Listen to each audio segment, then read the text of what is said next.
Election day, I hope everybody gets out to vote. It's important for us to do that. I'm here with Chris Smith from Ward Oyster Company, and Chris is going to talk to us a little bit about how the oysters are handled during this early phase in the hatchery. And so what we got in there, Chris, right now? Yes, sir. So these are some 4mm oyster seed.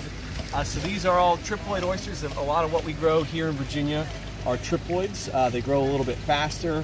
They have a better meat quality during the summer.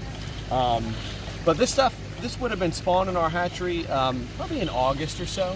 Kind of ushered through the larval phase, fed cultured algae, ushered through metamorphosis, and because initially the larvae are free swimming, but once they metamorphose, they start putting on some adult shell, and what you see here is basically the same form as the adult oyster. It's just tiny. And so in these upweller tanks, they're retained on screen, and we're pumping water past them. And you can actually see the water's coming up, and that's all oyster waste that's going over the top. So that means they're feeding actively on naturally occurring phytoplankton. And yeah, so the process here is we're washing them, we're grading them, we're keeping them sorted according to size, keeping them happy and growing. So some people ask what you feed them, and maybe you can help answer that question. Sure. So in the hatchery, we culture algae. So oysters eat phytoplankton. Once they metamorphose and they come into the nursery here, they're eating just the naturally occurring algae that grows in the water. That's in the water. So you're pumping seawater in here, That's right. And that's what's circulating. Yep, we're pumping just straight seawater over them, and they're filtering away. Awesome. And that season sort of ends here when it gets late in the year, right? There's not as much nutrients in the water. Yes, sir. So it's like a lot of things that the temperature drives their growth. So as the temperature cools down, their metabolism slows down, and also that's correct. The phytoplankton that's in the water tends to settle out. There's less food available during the winter months, so they all they go dormant. Okay, gotcha.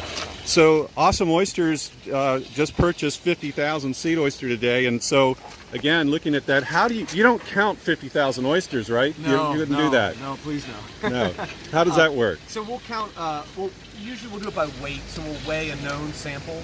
So you'll count 100 oysters, tear whatever container you have. So you get the weight of just the oysters, and then you just extrapolate that and weigh it out by piece. So in the case of 4mm stuff, it might be it's less than a pound. Most likely to get 50,000. Okay, great. So they add up quick when they're tiny.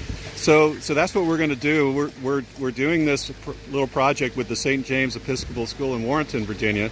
So we're going to take these oysters that we got today, and we're going to check them on a regular basis, and we're going to weigh them, and we're going to see what their average growth is like, and we'll do this over the winter, which they'll still grow to some degree, right? Over the winter? Yep, a little bit. Yeah. So, but it's really in the springtime that they're going to take off when the life really returns to the water column, and they'll be able to do their job and grow then. Absolutely. April, you'll see. I mean, this stuff, it'll be market size by this time next year, I would say. So market size is about 3 inches, right? Yep. That's a lot of growth in 1 year. Yeah, it's once they get going, they really take off. Yeah. It's pretty impressive. Yeah, great. Chris, thank you so much. I appreciate everything, and thanks again for the seed oysters to keep Awesome Oysters going. Absolutely. Happy to do it. All right, I'm going to turn this thing off. You all have a great day.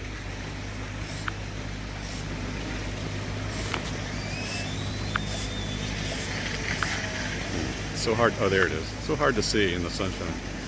So that's actually a live stream is what I do. So I'll send you the link.